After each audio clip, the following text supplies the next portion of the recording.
नमस्कार, मेरा नाम अर्चना कुमारी है और मैंने बिहार पब्लिक सर्विस कमीशन की 63rd एग्ज़ाम में छठी रैंक प्राप्त की। आज मैं दिल्ली नॉलेज ट्रैक के माध्यम से आप सबके साथ अपनी बीपीएससी की मेंस परीक्षा की स्ट्रैटेजी शेयर करने जा रही हूँ। बीपीएससी एग्ज़ाम में basically general Hindi, general studies paper 1, general studies paper 2 और ऑप्शनल सब्जेक्ट होता है। जो जनरल हिंदी का पेपर होता है उसमें आपको क्वालिफाइंग मार्क्स प्राप्त करने होते हैं, आई थिंक 33% और ये 100 मार्क्स का होता है। तो और इसका मार्क्स आपको आपके सम टोटल में नहीं जुड़ता है, जैसा कि मैंने कहा ये क्वालिफाइंग पेपर होता है। इसके अलावा जो जनरल स्टडीज़ पेपर 1 है इसमें आपकी हिस्ट्री पूछी जाती है, current events of national and international importance और स्टैटिस्टिकल एनालिसिस। तो जो हिस्ट्री का पोर्शन है, इंडियन हिस्ट्री और बिहार हिस्ट्री, उसमें मैंने इंडियन हिस्ट्री को Bipin Chandra modern history Indian history की किताब से कवर किया था और जो बिहार हिस्ट्री का पोर्शन है वो मैंने crown general Bihar general knowledge करके एक किताब आती है उससे कवर किया बिहार के हिस्ट्री के पोर्शन को। इसके अलावा जो current events of national and international importance है, इसके लिए मैंने सोलरी विजन आईएएस के मंथली करंट अफेयर्स बुकलेट्स को रेफ़र किया और इसके साथ ही अच्छी अंडरस्टैंडिंग के लिए राज्यसभा टीवी के प्रोग्राम्स विशेष और बिग पिक्चर को सुना करती थी और ये मेरी अंडरस्टैंडिंग को एनहांस करती थी। इसलिए जो है आप मतलब जब क्वेश्चन लिखते हो करंट अफेयर्स के तो वो अच्छा रिफ्लेक्ट होता है। तो मैं बात कर रही हूँ जनरल स्टडीज़ पेपर 1 की। जनरल स्टडीज़ पेपर 1 में आपसे history, current events of national and international importance और स्टैटिस्टिकल एनालिसिस, इन तीन चीज़ों पे क्वेश्चंस पूछे जाते हैं।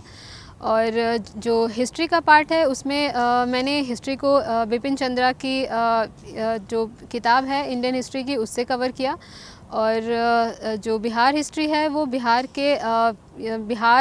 क्राउन पब्लिकेशन की जनरल नॉलेज की बुक है उससे कवर किया।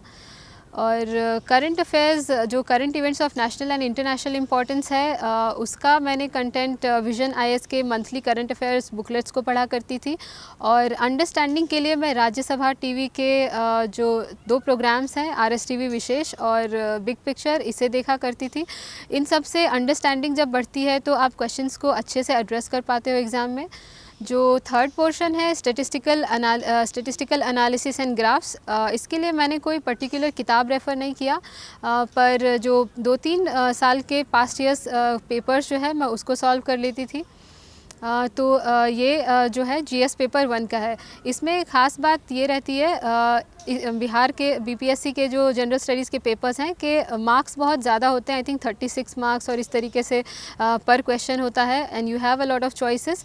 तो आप उस तरह से अपने क्वेश्चंस को सेलेक्ट करें जिसमें आप मोस्ट कंफर्टेबल हों और बहुत ज़्यादा भी कंटेंट लिखने की ज़रूरत नहीं है। कई बच्चे सोचते हैं कि पन्ने बहुत भरने चाहिए, ऐसा नहीं है। आप स्टैंडर्ड अगर 4 पेजेस का आंसर लिखते हैं with legible writing and spacing, that is good. इसके अलावा जो हिस्ट्री का पोर्शन है उसमें आर्ट एंड कल्चर भी होता है, वो मैंने नितिन सिंघानिया से कवर किया था, जैसे मॉडर्न आर्ट, पाला आर्ट एंड आर्किटेक्चर। तो ये सब वहाँ से कवर करने के अलावा कुछ चीज़ें थीं जो उस किताब में नहीं है, जैसे पटना कलम, तो ये सब मैंने इंटरनेट सोर्सेज से ऑगमेंट किया था। अब मैं बात करती हूँ जनरल स्टडीज़ पेपर 2 की। तो इसमें पॉलिटी पूछा जाता है, both Indian and Bihar polity. Questions होते हैं सेक्शन 2 में इकोनॉमी और ज्योग्राफी से और सेक्शन 3 में क्वेश्चंस होते हैं role of science and technology. तो सबसे पहले पॉलिटी की बात करूँगी। पॉलिटी का जो स्टैंडर्ड सोर्स है लक्ष्मीकांत। इसके अलावा मैंने Indian constitution at work NCERT जो क्लास 11th की है, मैंने उसको रेफ़र किया था। और साथ ही में पास्ट ईयर पेपर्स जो है आप वो सॉल्व करें। बिहार की पॉलिटी पोर्शन के लिए अगेन मैंने बिहार क्राउन जनरल नॉलेज की किताब में जो कंटेंट था मैंने उस पर रिलाई किया। तो इस तरीके से आप पॉलिटी तैयार कर सकते हैं। इकोनॉमी और ज्योग्राफी में सबसे पहले ज्योग्राफी की बात करती हूँ।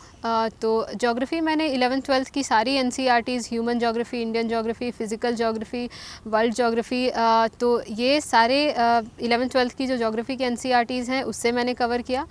और इसके अलावा जो इकॉनमी है वो इकॉनमी मैंने सबसे पहले इंडियन इकॉनमी एनसीईआरटी जो होती है उसको कवर किया, और इन सबको करंट अफेयर मैगज़ीन्स में जो कंटेंट आता है इकॉनमी से रिलेटेड या पॉलिटी से रिलेटेड और ज्योग्राफी से रिलेटेड, मतलब डायनामिक जो पोर्शंस हैं, तो इनको मैंने विजन आईएएस की बुकलेट्स से ऑगमेंट किया।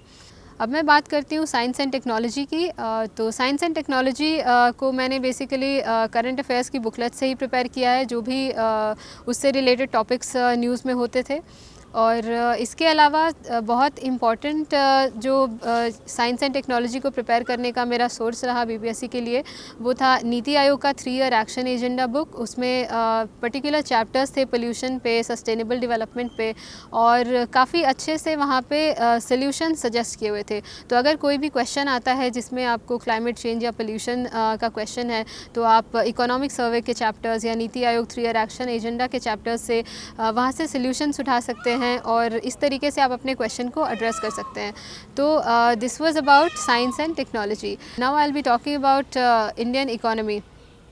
तो इसमें मैंने जो इकोनॉमी का पोर्शन है वो इकोनॉमिक्स ऑप्शनल के प्रिपरेशन के साथ में इंटीग्रेट कर लिया था। जो एस्पायरेंट्स इकोनॉमिक ऑप्शनल नहीं follow, I mean economics optional जिनके पास नहीं है, वो कैसे इकोनॉमी सेक्शन की तैयारी कर सकते हैं।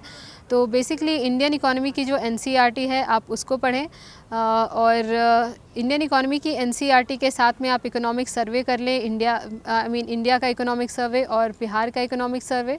बजट के चीज़ों को आप देख लें, तो इससे आपका इकोनॉमी का पोर्शन कवर हो जाएगा। Now I will be talking about the optional subject economics optional. तो इकोनॉमिक्स ऑप्शनल में बेसिकली 2 सेक्शंस होते हैं।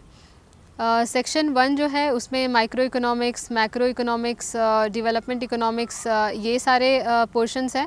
इनके लिए मैंने स्टैंडर्ड बुक्स रेफ़र किया। फॉर एग्जांपल माइक्रो इकोनॉमिक्स के लिए HL. Ahuja advanced micro economics recommend किया जाता है।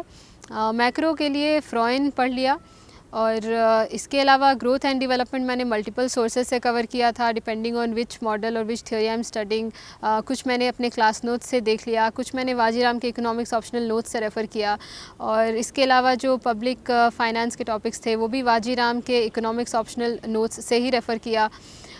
तो ये था फर्स्ट जो सेक्शन है इकोनॉमिक्स का वो। और इसके अलावा जो सेकंड सेक्शन है that is on Indian economy. Indian economy के लिए मैंने सबसे पहले तो बिहार का इकोनॉमिक सर्वे और इंडिया का इकोनॉमिक सर्वे इनको बहुत अच्छे से तैयार करा, और जो मेरा मेन कंटेंट था वो वाजीराम के economics optional notes Indian economy पे जो है उससे मैंने पढ़ा। अगर कोई स्टैंडर्ड सोर्स आपको पढ़ना है तो आप उमा कपिला को बहुत अच्छे से रेफ़र कर सकते हैं। तो ये थी मेरी बीपीएससी की strategy. I would summarise it. तो सबसे पहले जनरल हिंदी क्वालिफाइंग पेपर है, इसके अलावा 2 जीएस पेपर्स हैं आपके 300 marks each, and then you have economics, then you have an optional subject of 300 marks, so the sum total is 900 so far, and you have interview of 120 marks. Interview में मुझसे ज़्यादातर Indian economy पे ही questions पूछे गए, क्योंकि उस वक्त economic slowdown news में था। इसके अलावा पब्लिक डिस्ट्रीब्यूशन सिस्टम पे क्वेश्चन, यूनिवर्सल बेसिक इनकम पे क्वेश्चन। तो ये सब जो इश्यूज़ हैं कंटेम्प्रेरी रेलेवेंस के इकोनॉमिक्स से भी कहीं ना कहीं रिलेटेड थे। इस पे मुझसे सवाल पूछा गया, और मेरे बैकग्राउंड से मेरा जो कॉलेज है इन सब के ऊपर में सवाल था। तो आप इस तरीके से अपने बैकग्राउंड को तैयार करें, आपका जो ऑप्शनल सब्जेक्ट है उसको तैयार करें इंटरव्यू के टाइम पे, और अच्छे से कॉन्फिडेंटली आंसर करें। This will help you a lot. So now I would like to wish all the best to all the aspirants, and thank you for watching me on Delhi Knowledge Track.